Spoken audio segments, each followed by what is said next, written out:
Mostly it's as a result of, climate change. You now have extreme weather events that lead to increased rainfall. Of course, rainfall contributes a lot to flooding.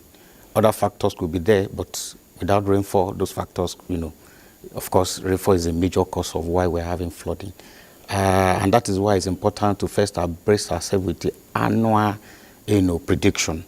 For planning purposes, you need to have this prediction ready. When you know where you're likely to have normal, above normal, you plan ahead. Of course, there are other causes too, like for urban flooding, for instance, now, people, indiscriminate dumping of refuse is one of it. Where canals are blocked, you don't have free flow of water. Where they need to expand canal, where they need to dredge the waterway. Some people also stay along the floodplain area.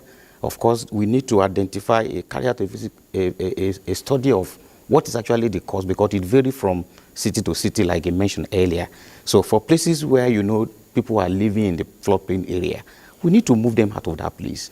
Probably expand the canal so that the carrying capacity, the water carrying capacity of such canal can be expanded and there will be free flow of water.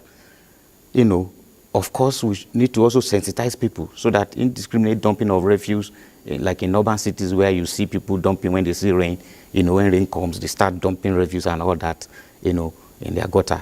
We should discourage this. But above all is for us to understand the root cause. There are places where they need to even build dams to curtail the water and probably allow more infiltration and percolation of water so that there will be less runoff. There are places where they need to create pool of water so that water will be, instead of having runoff so fast, you to curtail it for a while, then you have water infiltrating and percolating. There are places where land use land cover, where they need to create probably, have a vegetation that can also retain the water a bit so that the runoff will also not be that much. So we need to understand the root cause of, what is causing flooding in a particular area and tackle it based on that, what we have identified. Let me stay with you very briefly, and look at, the collaboration among agencies. I remember that the National Space Research and Development Agency some years ago released this very bulky, detailed land use, land cover mapping thing. To what extent have those things been used across agencies and across states? I really can't give that statistic now, but what I do know is, if you look at urban planning, for instance, you have, impervious surfaces where everywhere is cemented. You don't even give room for water to, to have its way, causing to probably, recharge aquifer and all that.